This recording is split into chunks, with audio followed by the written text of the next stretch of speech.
and do a miniature introduction. So this is the Prints and Their Makers book club. It's in its third season. This is something that grew out of this book that I wrote, Prints and Their Makers, which came out in October of 2020. And what I've been doing is going into different parts or aspects of the printmaking world that were highlighted or featured in the book. And one of the publishers and print workshops that was featured in the book was Stoney Press. And they are located in Dublin, Ireland, and are what I would refer to as one of the premier workshops in the world, producing fine art prints at the highest quality level that you'd find anywhere in the US and outside the US. They have a particular focus of working with many Irish artists as well as English artists. And that focus, I think, is really unique and refreshing when you see them in the context of, I'd say, a print fair, and you get to see art being made in different parts of the world. You can really see a character of Ireland that comes through.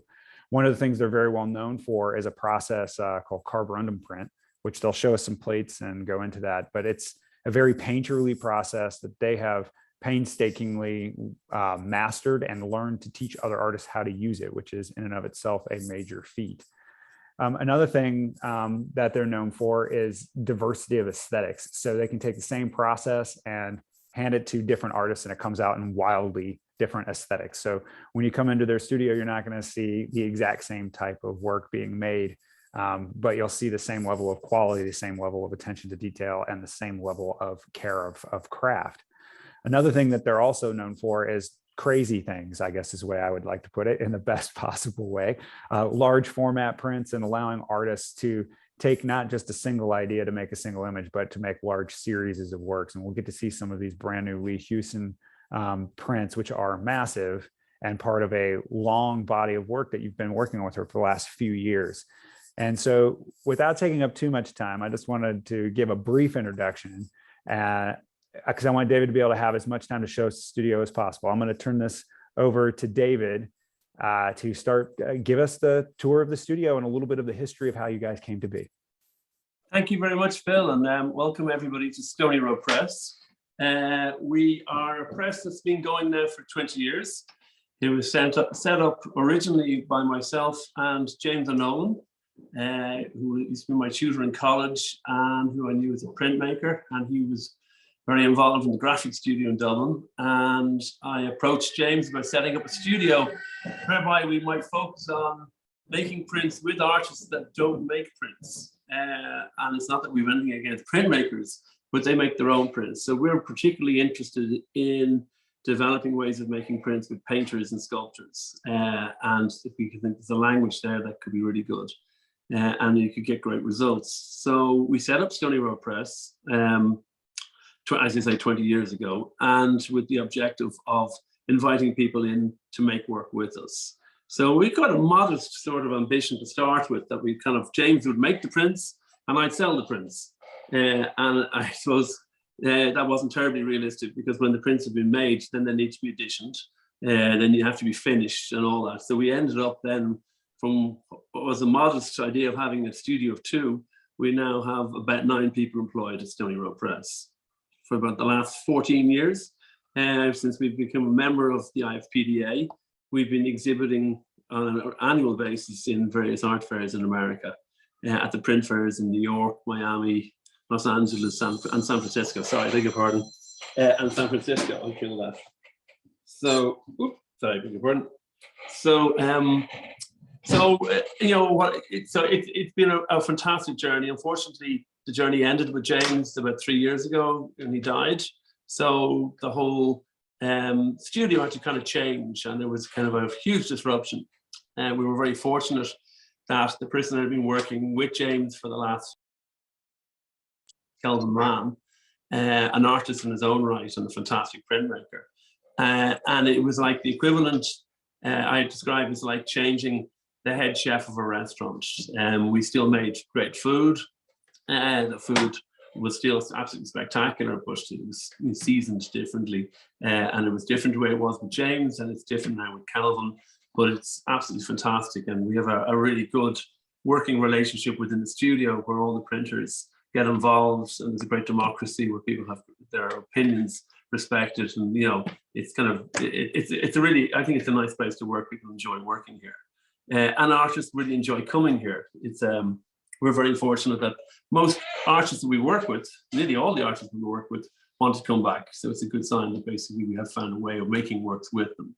And as Phil pointed out, when we make work with an artist, the conversation really begins with how do you make your work, your primary work in your own studio. And that's where we're particularly interested. We're interested to know how do you make your paintings. Because when we find out how you make your paintings, we'll find ways of making prints that will be sympathetic to that way of making work. Because we're constantly trying to do, we don't want to make prints that are poor relations of your paintings. The prints will have their own characteristics. They'll develop, and they'll have a unique thing which you'll never have in your studio as a painter. You'll have that collaborative aspect to it. You'd never have a situation in a studio when you're painting that somebody will come up behind you and say, that might be nicer in red, or let's use a bigger paintbrush, or let's change your canvas, or let's try something, in a different sort of way, because it's a very private thing between yourself and within your own medium and what you're making. In a studio, we use the word collaboration because it's the one-on-one makes three. It's the artist, it's the studio and the process. And that's basically where you end up with this beautiful happen chance. You've got stuff that's happening that you weren't necessarily knowing. You're in control, but there's always that lovely aspect of perhaps surprise that can actually happen. And it's the artists that can embrace that collaborative side, can allow us in to have kind of a part to play in how they're making the work. That those projects are the ones that come out the richest. And we're very fortunate that we've had some fantastic projects. So what I'm going to do is I'm going to take you on a little whirlwind tour of the studio. I'm going to bring you outside just to show you where we're situated within Dublin. We're very fortunate to be in a beautiful area of Dublin, which is kind of a very working class area. It's a very old part of Dublin, and very close to Dublin City. So I'll come out and I'll just give you a little tour. And it's very fortunate. Today is kind of an unusual, it's a beautifully sunny day in Dublin, so you get a sense. So as you're looking here across here, you can actually see, the rooftops of Dublin 3. We're in East Wall Dublin 3. So this whole area here would have been reclaimed hundreds of years ago from the sea. So it's all reclaimed land. So over there on the far right hand side here, you've got Croke Park, which is our Irish football stadium for GAA, which is our Irish sport of Gaelic football and hurling. And on the left hand side, this is the train called the DART, the Dublin Area Rapid Transport. And that's the main train line that goes from Dublin to Belfast. So it's a lovely day to out here. Frequently you can't actually come out here. It's not particularly nice because of the weather. So we'll come in here and I'll give you a quick tour.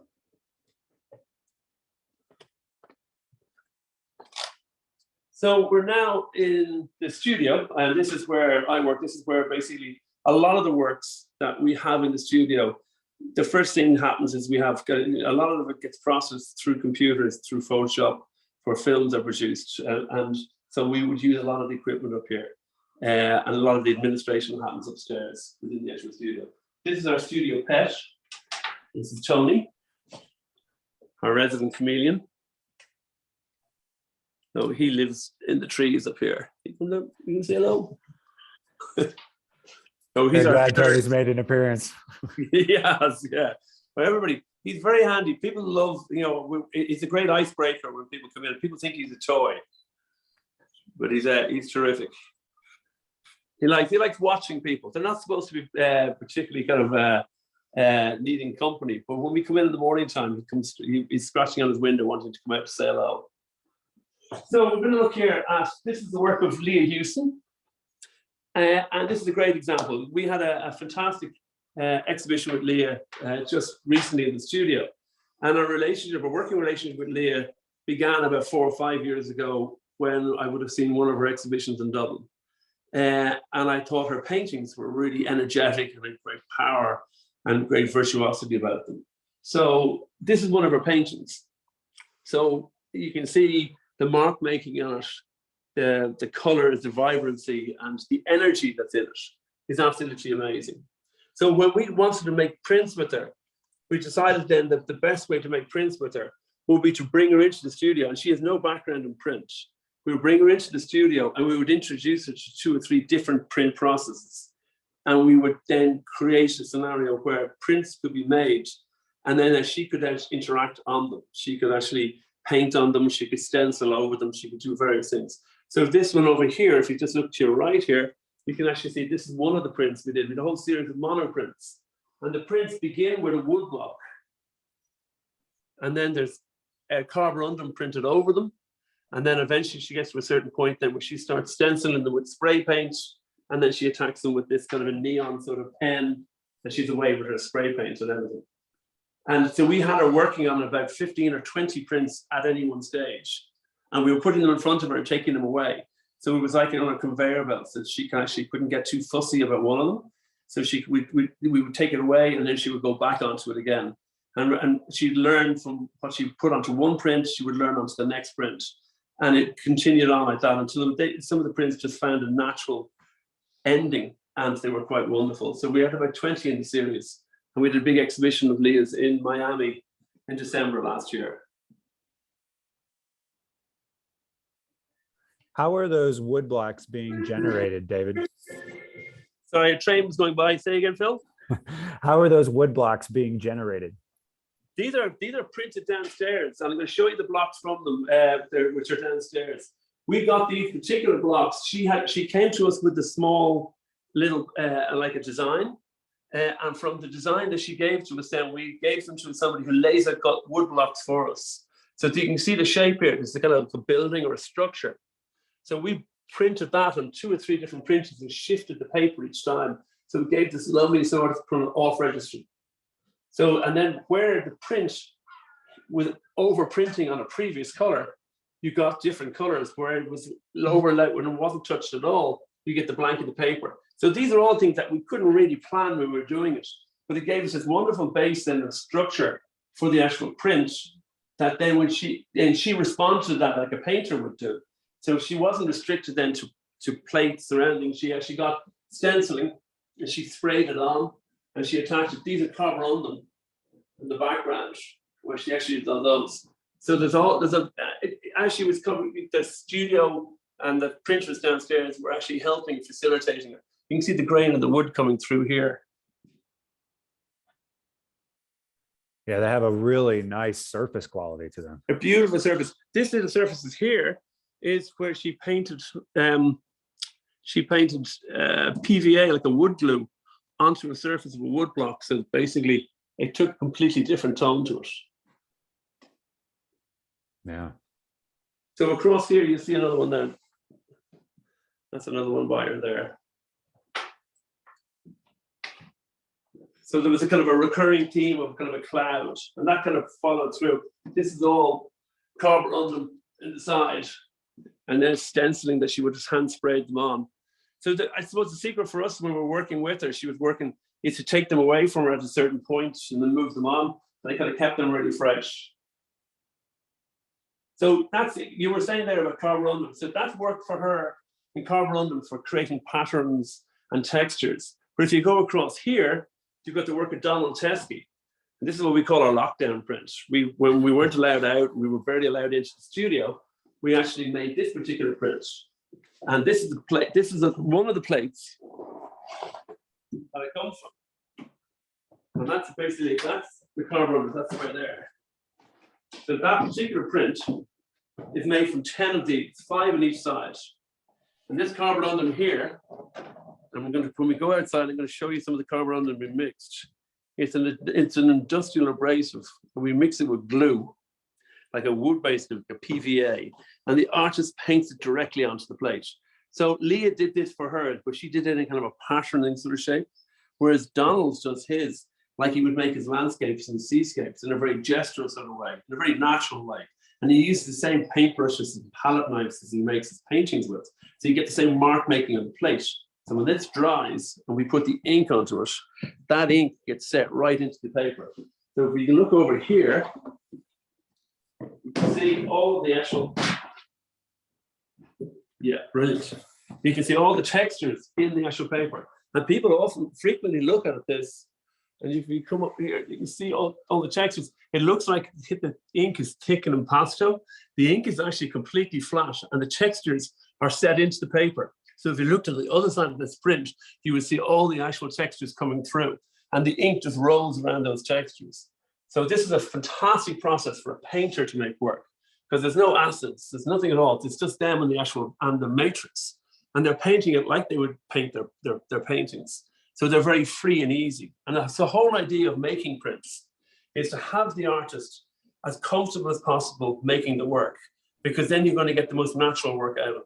You don't want to be restricting people with acid times or anything at all that, you know, on that, because they're not interested necessarily in that, or the artists that we're interested in working with aren't really interested in how the print is made.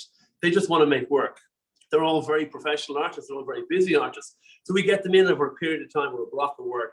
They work intensively with us. And then when they leave, we do a huge amount of proofing of the work to try out different combinations, different papers, different sort of extenders.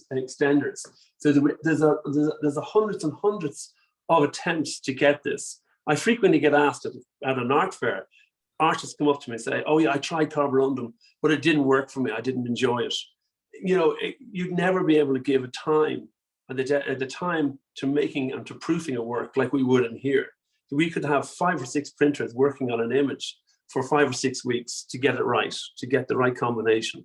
And that's a huge commitment of resources, you know, to get something right. But you end up then with incredible big prints like this, which has been really successful. So we're really looking forward to it. We're going to be bringing that to New York.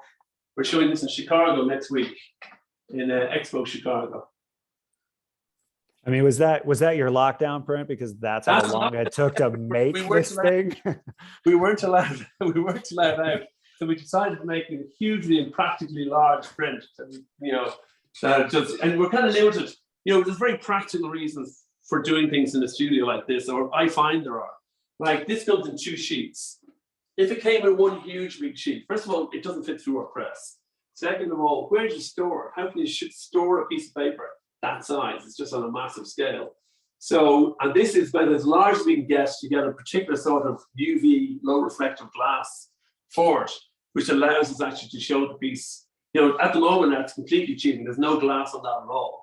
Because when we go to an art fair, we have so many spotlights on it, it would just be reflections. You know, also, if I've got to ship that to Chicago, or I've got to ship that to an art fair, it's quite likely to break in transit.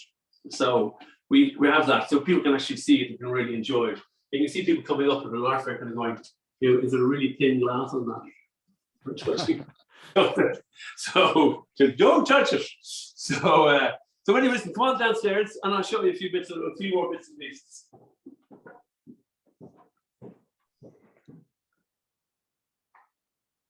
I just want to point out to everyone at home, David is not a short man. So when he was standing there with that plate, those are huge plates. But this work over here is a work of Patrick Scott. And Patrick Scott died about 5 or 6 years ago at the age of 92, and would have been one of our most respected abstract painters. And back in the 1960s or early 70s, he started using gold leaf.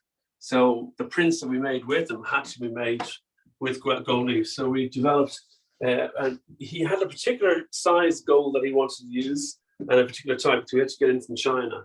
So each one of these is hand applied. So you can actually see the lovely ghost shadow of each sheet of gold leaf on it. So he was a fantastic man to work with. Right, we're going to go through. This is a piece of sculpture by an Irish sculptor called James Mccanna. She's called Miss Geraldine Square. So she's kind of our gatekeeper of the studio. So the studio, the building itself, originally started, it was an old inner city dairy farm. They used to walk the cattle from the fields of Malahide, which are about a mile away, and walk them down. That's all now housing estates and apartment blocks and shopping centres. But in those days, back in the 1940s and 1950s, there were open fields with cattle grazing on it. So the cattle would walk down the east wall if you walked in here. And when we got the building 20 years ago, this whole room here was all done out in cattle styles for bringing the cattle through to feed them and to milk them. So we just did a big refurbishment of the actual building. So we've about 2,500 square feet of space. And we've 2 studios, a gallery, and the offices you see upstairs. This is Studio 1. It's a press we got in from Amsterdam. And what we're looking at here is this is the work of Richard Gorman. Richard Gorman is one of our foremost abstract painters. We make beautiful wood blocks. These are the prints that come from that. This is the actual particular print from these particular blocks. And the way that we work this is that there's a block of wood. You can see the way it's put together like a jigsaw. There's an undercolor printed, first of all, on the print as a wood block with a flat roller. And it's a grey, so you can actually see the grey underneath there. So the whole sheet is covered, the whole edition is printed in grey. And then the artist then draws his design onto the actual block, and we cut the block out with a jigsaw. So it's like that. And then each individual part then is inked up again with a flat roller.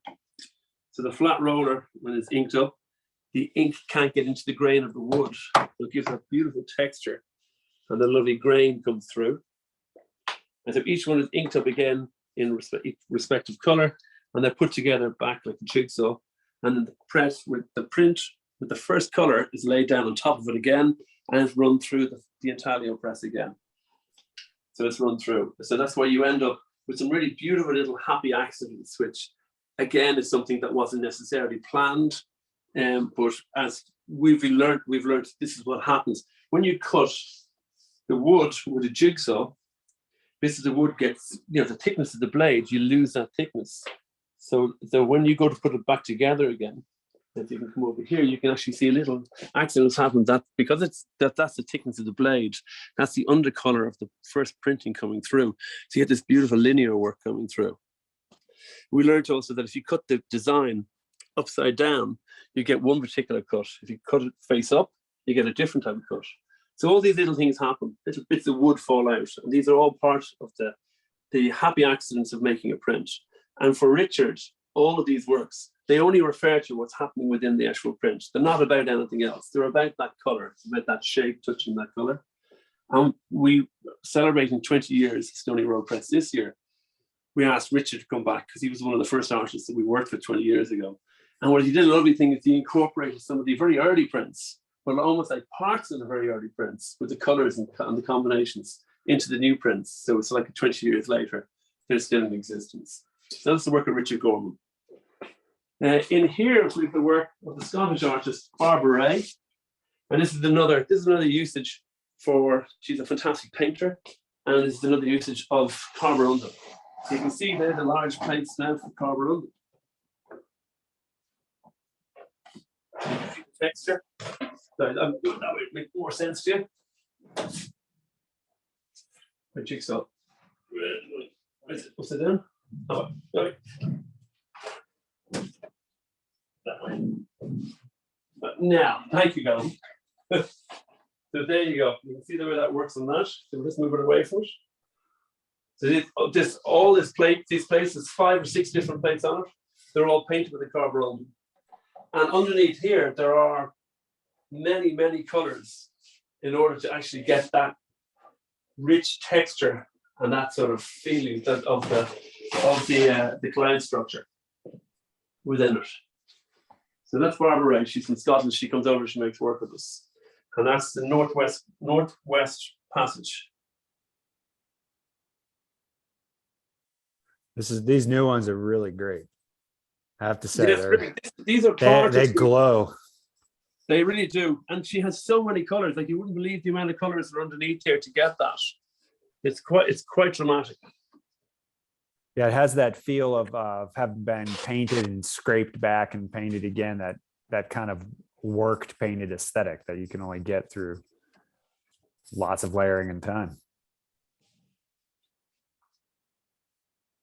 You can see the way that actually works. Right, and you guys are a la poupée wiping those, correct? Yes, that's correct. Yes, absolutely. We use coat lining and cardboard. So cardboard to apply the ink on, and we use coat lining to actually remove it. We don't use scrim. You don't really put too much ink out to cover on it. It's okay for intaglio, but it just seems to pull the ink out of the cover on them. Oh yeah, definitely. I'm going to show you some cardboard on them. Yes, please do. Yes. So here are the tools that are used when the artist is actually making the plates. Look at this refined brush we have here. We have no expense spared. The final stable. Oh, that's a trade secret now. Okay, I'm not telling anybody. But we actually every now and again we go for some posh household brushes, and basically what we're trying to do is get them a really we want big gestures with them. So this is carbon. That's carbon. There is. Carborundum has many usages, and I'm sorry if I'm talking to convert it. It's in the brake pads of your car. It's in bulletproof vests. If you ever go into a shop and you see a man kind of sharpening blades or scissors on a black circle with grit on it, that's carborundum. So it's mixed with glue. Sorry, Kelvin, you talk about that. We mix it with acrylic medium or PVA. There's a couple of different types. Once we find a brand that we think works, I tend to stick with it. PVA is mixed with the carborundum, which is a silica carbide, and silicon carbonate, and it is the same stuff that's on sandpaper. So once that dries, the surface is effectively the same as the grit you get on sandpaper.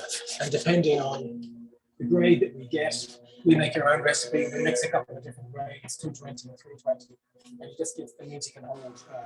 You can vary the amount of ink that you want to hold, and also depending on how much PVA you put into it. But there's a great skill in knowing how much to apply and how much. Just because you want very thick texture on it doesn't necessarily mean you have to have incredibly thick carborundum on it.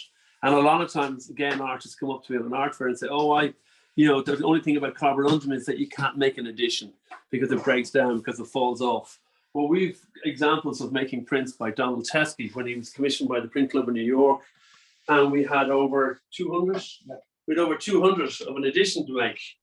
And what you don't want is when you're starting off an edition like the Donald Teskey here, that when you start off the thing, the tide is in and there's no clouds in the sky, and then you come back afterwards because it's all fallen off, that the tide is out and it's full of clouds. You want to have a consistency within the plate so that it doesn't start breaking down. And the secret of that is telling with the tester. The secret of that is degreasing the plate and being really careful on how you're applying it. Because we had a question on what the plate is and how thick it was too. Well, yeah, absolutely. And the plates we tend to use, we tend to work on sheets of acrylic, so that what's fantastic about it is that you can actually see what's gone before. So you can do the first plate, and when it's dry, you can put the next plate down on top of it, and you can see what has been painted before and what you want to leave as a pure color, or if you want to add something on top of it or a texture on top of it, then you would add more plates on top of that. Or you can leave whole areas completely blank to leave it really pure. Like this area here, which is the beach on Farmers, is left clear in all of the plates, apart from one which will just have the pure yellow on it. So all of these things are planned, they're planned carefully. The artist would come into us or we would approach the artist and we about a particular work that we'd be interested in basing the starter print with it. And from that, then that image could be taken and Kelvin could scan the image in, the sketch, and it could be blown up to whatever size we want to have the actual plates. And then that's printed out in black and white and usually in reverse, so that when it's printed, it comes out the correct way. And then the large sheets of acrylic are put down on top of that. And then the artist literally on their hands and knees or here on the table, hand paints them using these brushes. And they can see the drawing underneath it. So the sketch underneath, they can see the sketch, so they know where the headland is. And they in each place might have the sky and the top part of it and the sea at the bottom part of it. And they won't interfere with each other. So you can get really good value from your plates. You can actually maximize your value by actually being clever on how they print. And that's all what the printers do. The artists won't necessarily understand how that would work, but with the guidance of the printers, and the master printers here, that's how it actually happens. So that's where the collaboration comes into it. The artists, of course, will have an idea of what the palette will be and what colors they want to use and various things. And we'd be aware of that as well. So with things like Donald Teskey's work or Barbara's work, we'd be very familiar with their palette, in particular, if a particular sort of work. So that would be, we'd already have that, we come to the table or the project with that sort of information to hand. So for your average artist coming in, what's their, different plates? I was going to ask, what's your average artist's turnaround time for feeling like they have some control of the process, right? Because I mean, it is a different way of painting. And so about how much leeway or how much time do you generally commit to that for the first time? We're working with a fantastic painter at the moment, Irish painter, Diana Copperwhite. And Diana's come to us pretty much without having done an awful lot of printmaking. And she came into us not really knowing. And as that journey, that relationship has developed, she's gotten more confident. And you'll see in the work that she's making how that's actually developing and how the works are actually. So it's kind of like a gentle process. And again, it'll vary from artist to artist. Some are more open to it and more and respond to that sort of difference, because they're, it is very much an immersive thing. They come in here and for 2 or 3 days, and there's a huge amount of work that's done. And remember, making a change to a painting, if you want to dramatically change or make a change to your painting, is very different to making a change to a print, because of the difference you've got to do with the different plates and all things. So that's something that is basically a learned thing. And you'll see with Diana, you see how successful that is. So if you want to come through here, but here's all the different colors for the Donald's work. These are all the swatches that have to be matched, and these are all the different plates. And these are just notes for the printers to have when they're editing long after the artist is gone, and they have a proof. They need to know that these are all the different colors that make up this particular print. And there's a sequence, so they know what if the 4 or 5 different plates with color on them, they can look quite abstract. So this is the notations that they have in order to remember what they're supposed to be doing. Right. It's a really great use of opaque color as well. I think it's one of the things that separates some of your prints apart from others is that use of opacity as well as transparency. So that way you can get that thick applied feel. I think it's one of the things that makes them feel so physical too, is when there is that level of like printing. Well, you can see on this one here, if you go really closely, you can see the thick. Now that looks like as if the ink is taken and passed through on that. So I'm going to do something. I'm going to turn the plate around. Now you can see the back of that. You can see all the textures on the back. That's what gives the impression that the ink is being put on with a spatula, and you can actually touch it there. You can actually feel the actual. It's on the end. Okay, so we're going to come in. This is Studio 2. This is John Fitzsimons is in the middle of working with the artist of Diana Copperwhite. And Diana is somebody she's a fantastic painter, and she's not that familiar with print. She's certainly not familiar with Carbon London. So so Diana would have come into us originally with a sketch, and that's what we would have started the sketch off as. Okay, right. So from that, so in order to do that then, so that was scanned in, then it was reversed. So this is the reverse. That is the reverse on the other side of this. Okay, so that's you can see the reverse, looking one way or looking the other way. So in order for it to come out correctly when we make it into a print, we have to reverse it. So this was printed out to that scale and put down on a sheet on the floor, and a sheet of acrylic was put down on top of it, and then she hand painted then 4 or 5 different plates. And on this one here, this is that's the fourth plate, which makes up this area here. So you can actually see the amount the Carbon London drinks ink is a huge amount of ink, and that's wiped back, and there's kind of a blend then with it. Yeah, that's the fourth plate, and there's a black plate that goes over it. You see that big sweeping motion there? That was actually done. She was standing on this table. That was the sweeping brush. With the sweeping brush. I on have that shown the side, sweeping brush again. and dragging it across. And that's the black plate. Here's the sweeping brush. Oh, no, it's the big one. The red one. Oh, the big one. I'll get the big one. Hang on. Hold on.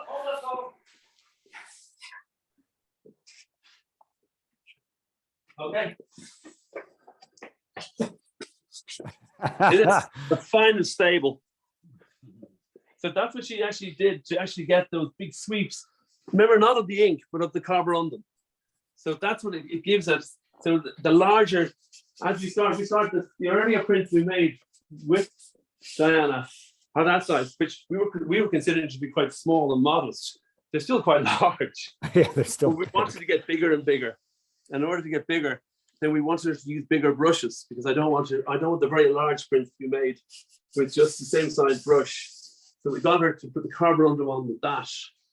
And that's where you end up on this one here with a huge sweeping. These beautiful marks.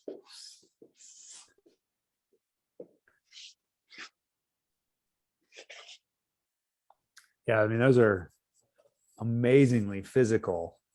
Very physical. That's a good word. Yeah. And incredibly physical for inking and wiping for the printers. It's really, really physical. So what we tend to do is we tend to do additioning of the large works for John works Thursdays and Fridays. But when John's in, because and we can have 4 people working on plates at any one time, you know, to get them through, because there could be 10 plates in a print. It's 5 on each side. So it's a huge amount of work to actually get that. So it can take hours to actually ink all the plates, and then you prepare the paper, and then you've got to run them through the press. So it could take an hour and a half to 2 hours to print them all. We had a question about the amount of variation on a print like this one from sheet to sheet. Is that something you guys are going for exactness, or you're allowing a little bit more blending because of the way she's painted it? As close as we can. This is one, what John's putting up there is one large block, and then we're putting in the color bars. We did try having them in separate stripes, then overlaying, but you don't get the soft blends in between. So if one person inks it up every time, there's sort of a muscle memory built up, and you should get near to the same or an acceptable window of variation. It's fairly close. I always say that if I have one of the prints and you have one of the prints, it would never be a case that I'd have a better one than you. So that, and if I have one hanging on my wall and you have one on your wall, you won't tell them apart. But if I put them side by side on the bed of the press here, you might notice small variables between them, but it's very subtle. So we don't have any time for romantic wiping from the point of view of, you know, that it tends to be the information is on the plate, it's in the carborundum. So it is possible for us to print them so there's a consistency. But they're not posters, they are hand printed, and there's so many different variables can be in it. But in general, there would be a case there would be consistency. Yeah, because I was just wondering if, you know, if the artist herself was wanting variation as well, because some artists, you know, they like them to be different. And if that were the case, would the artist then be doing those aspects that would be different? Yes, I'd imagine so. Yeah, if there was something like that, to be honest, that's never occurred, and we wouldn't even suggest. So just to keep that a secret to yourself and everyone. I'm not saying I want it as a printer either, but occasionally someone says, "I'd love them to be different." We're actually having that for the thing. That's not that nonsense. I'll keep it to myself. Yeah, using the run of yourself film now. Come on. Right. Okay. Just one thing about this print with carborundum, because it holds a lot of ink, but it's a gritty substance and gritty surface. Like I said, that's the last plate is black. So that's probably 90% extender in order to get the lightness, because what carborundum can do is look very heavy and very clogged and very dense. So we use a lot of extender on these and different types of extender. Some of them don't have linseed oil, so over time they won't go brown. But you know, there's even in there's a transparent blue, there's yellow, and there's a sort of a fleshy color, and the fleshy probably needs to come up. This is an early proof, but in order to make that look like it's watery and glassy, it's not an easy thing to do with carborundum. So it's some colors are strong, and by contrast, some almost just barely there, just like stains on the paper. With how It's much funny, sometimes ink? when you look at a carborundum, it can look very dramatic because you can see it's black, it's dark charcoal grey.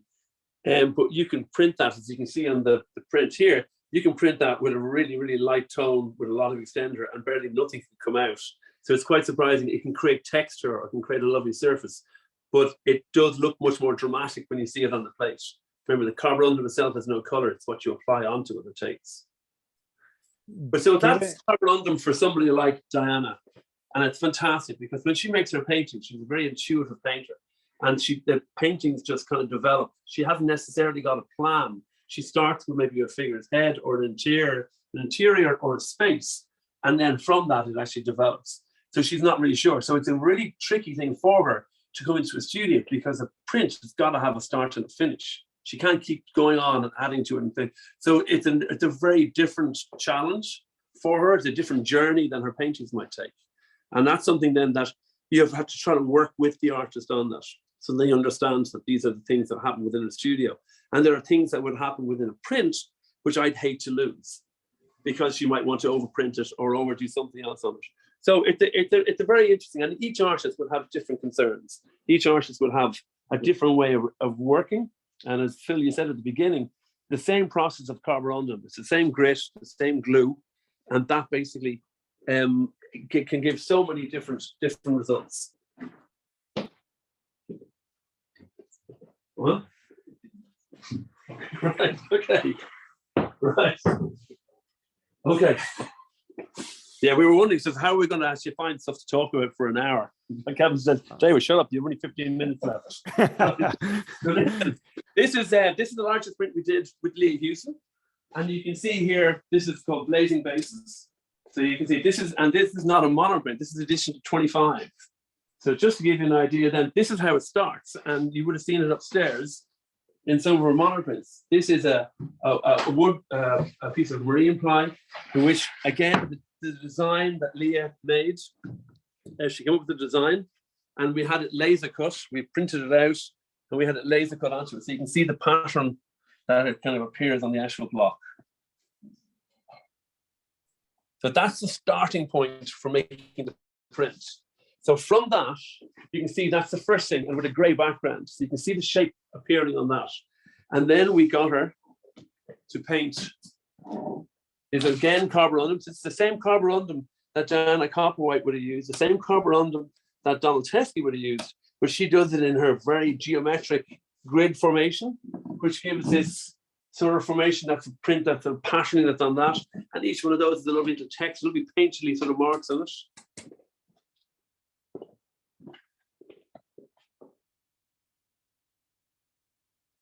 And then on top of that, then the next one, then you can see these formations here, which are, this is, she would have inked these up. She drew out the patterning on the plate, and then they were inked up with a roller and wiped really clean afterwards. They were stenciled off, and that's the actual stenciling that comes up there. So this is, again, those are all different processes, like the wood block, but instead we don't want any grain. She wants it completely flat. So you can see the lovely little kind of the star shapes, or what we call kapows. And then she's got these lovely little cloud formations, again with carborundum. You can see the carborundum, and they're printed.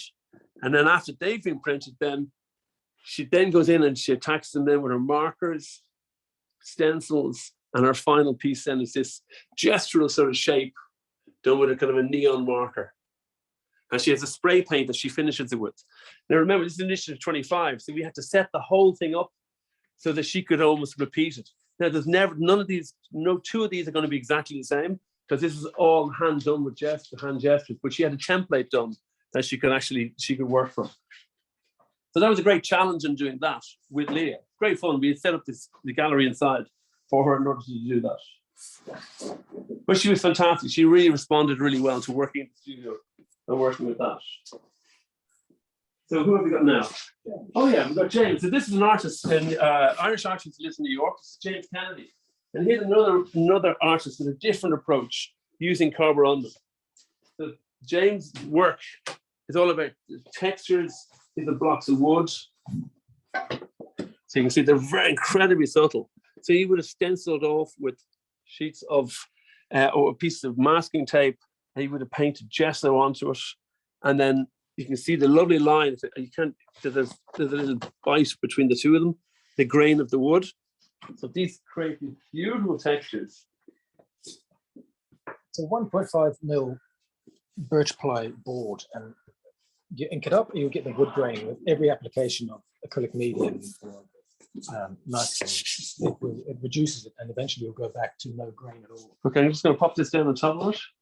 So you can see the grain of the wood coming through within the print. And then if the block, this block here, it's not necessarily in the right order there, but you can actually see then the gesso will have a different, the ink will take it differently. And then there's carborundum then on top of that, which is exactly the same as Donald Teskey would have done, or as Barbara would have done, or as Leah would have done. But he approaches it differently. He masks the area, so he's got the grain. You can actually see that, the painterly marks as it comes through. So all of James's work is about texture. It's about gesture. It's about the linear quality to it. A lot of people see all sorts of things in it when they're looking at it. They see masts of ships and like as if they're planned for yachts and various stuff. But they refer to nothing outside. If anything, they're more about dance, choreography, and about jazz and music. So he approached us about these, and these beautiful prints are made in that fashion. So you can actually see.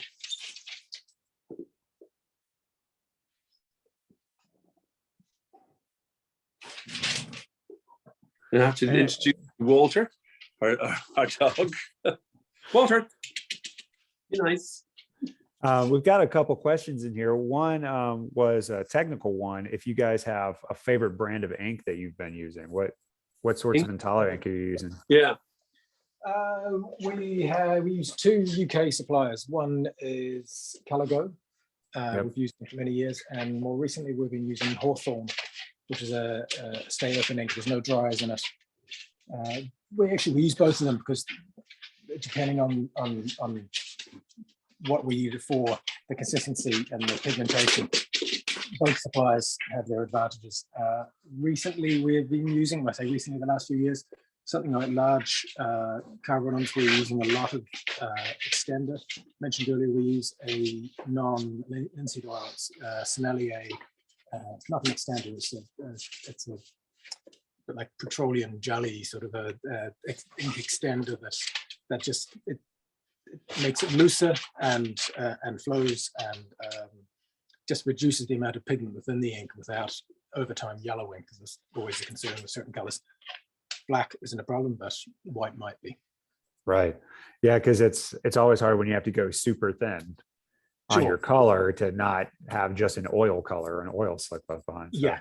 I'll talk on the back of the paper. That's always So you've got to get the consistency, not just the level of pigment, but too much of that gel, and you end up bleeding out the back.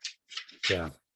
Yeah. I mean, do you guys have? I mean, they hold a lot of ink. There's a lot of drying time waiting for you guys. Are you back to back printing most of the stuff or waiting?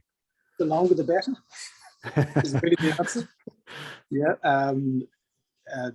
I like to have them hanging up for several months. David likes to have them next week. I've always wanted to straight into a frame and off to an art fair. So yeah, it is. They can take a long time, because you can imagine 4 or 5 different carborundum plates on top of each other. The first print doesn't get any air out of it, so it can take quite a while for it to actually dry. So this is a few others, because I know you guys are probably coming to an end. So just a few other artists that we're working with at the moment. This is Brian Hart, a new artist to us. He makes really interesting paintings based on the interiors of his house and his studio. And a really interesting painter.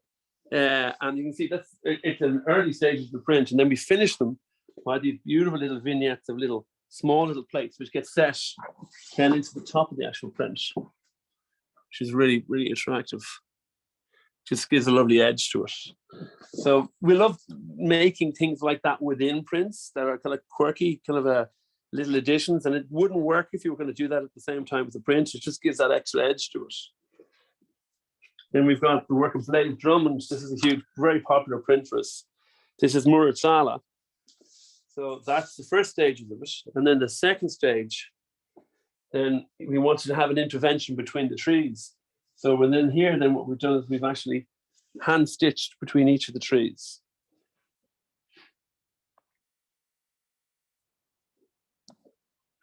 You can see that the stitching goes between to the front and to the back of each of the trees.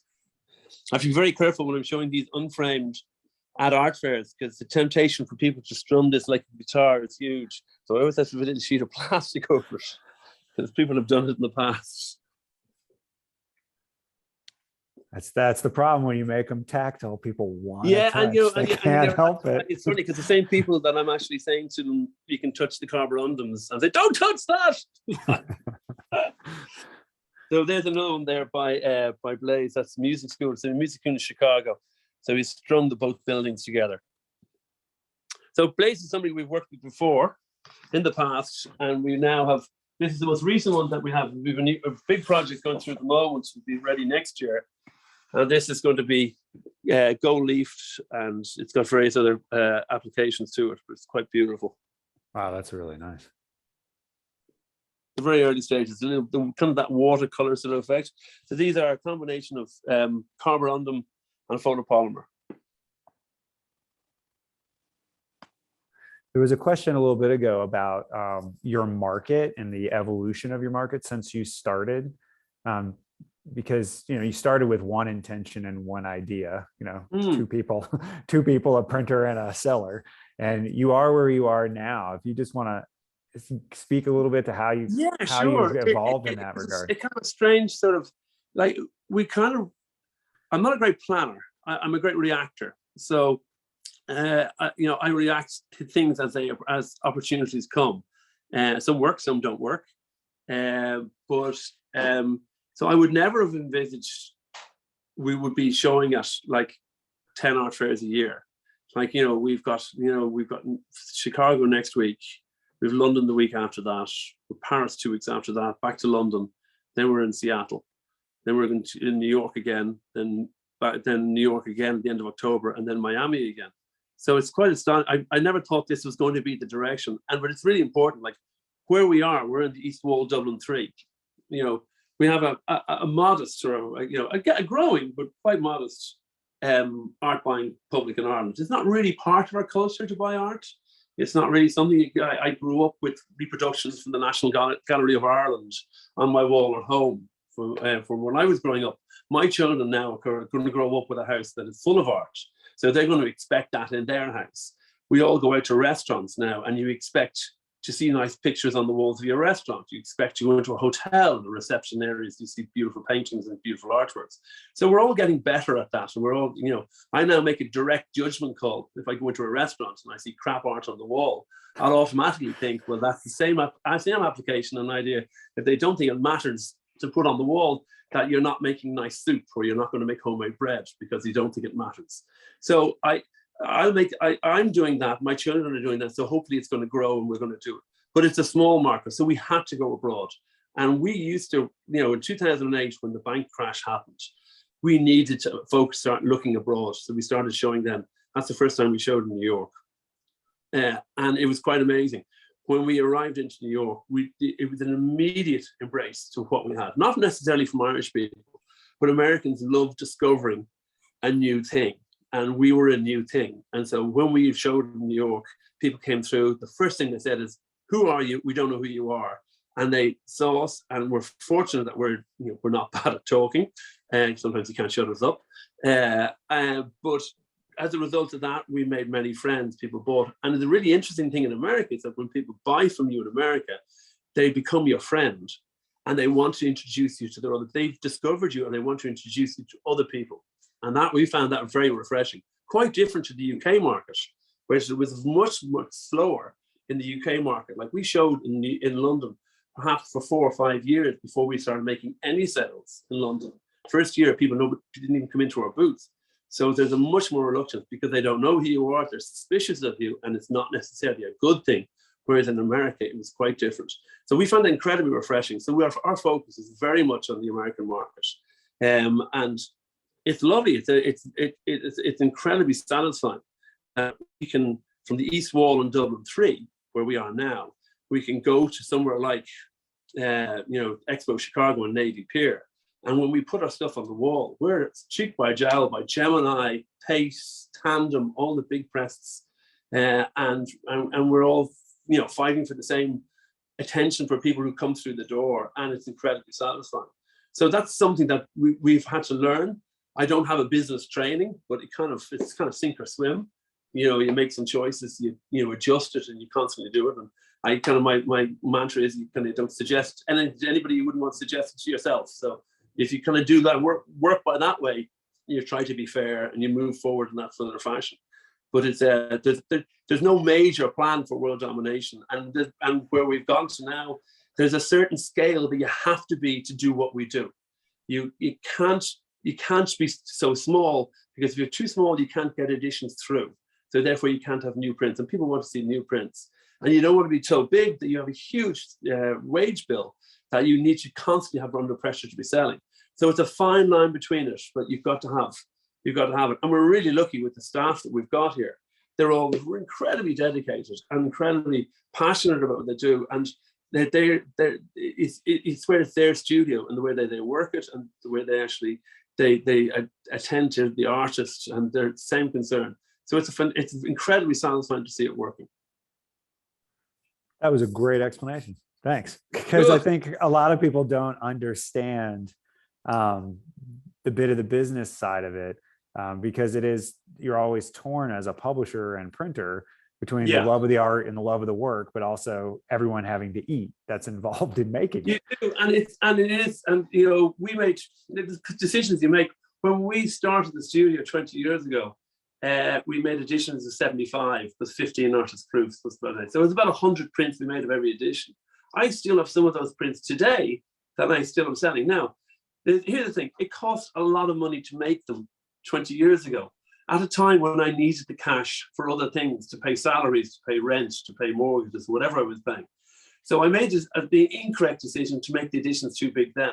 But the flip side of it is the prints that I was selling 20 years ago for 500 or 600 is now 2,800, 3,000.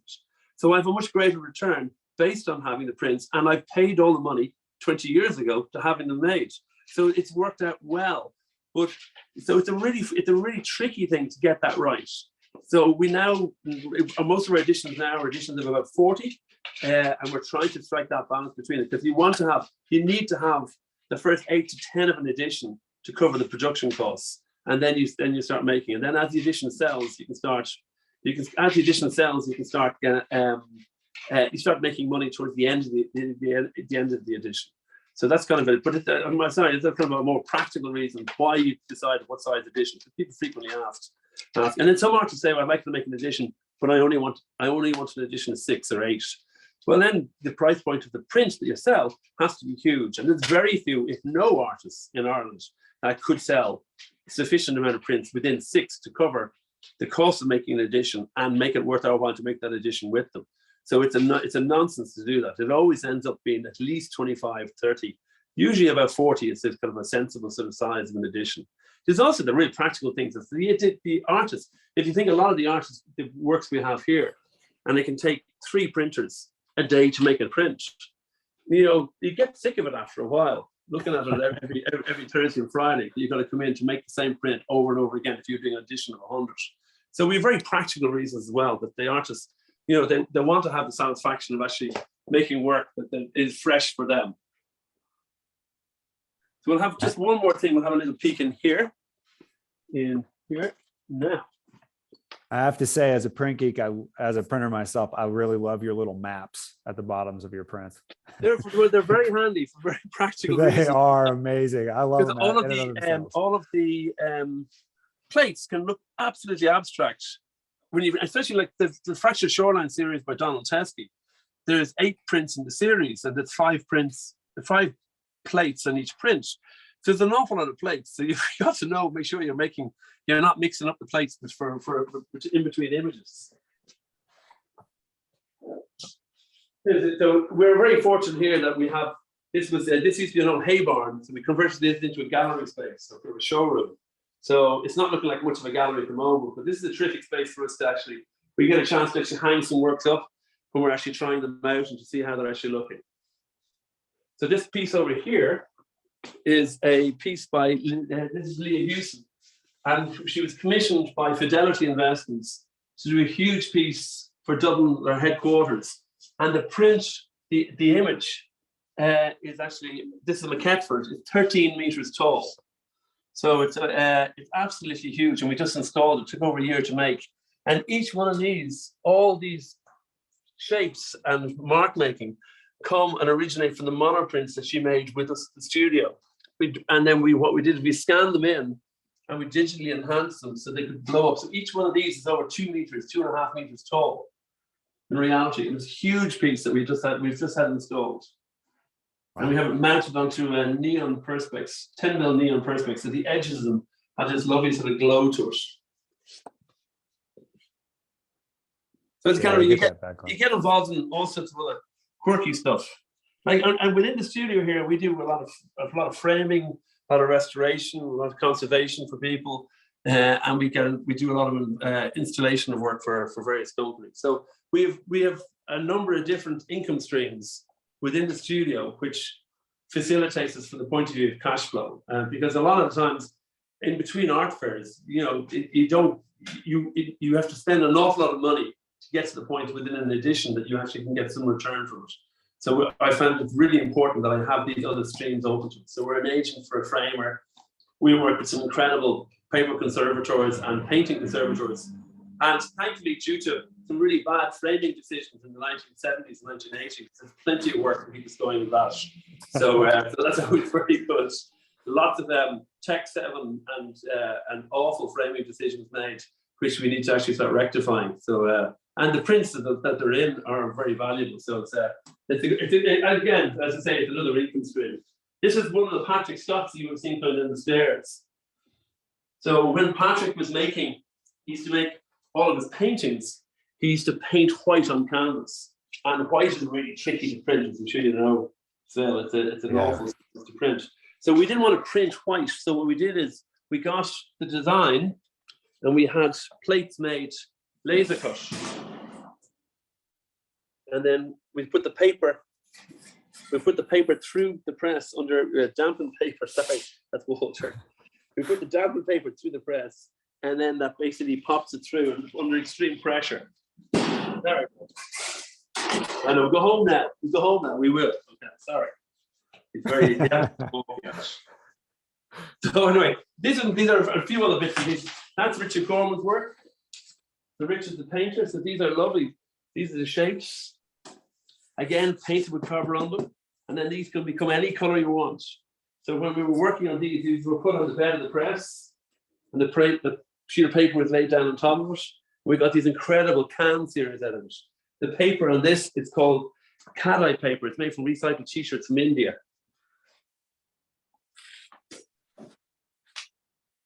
There's such a beautiful velvet quality to that ink. Oh, it's beautiful. It's really lovely.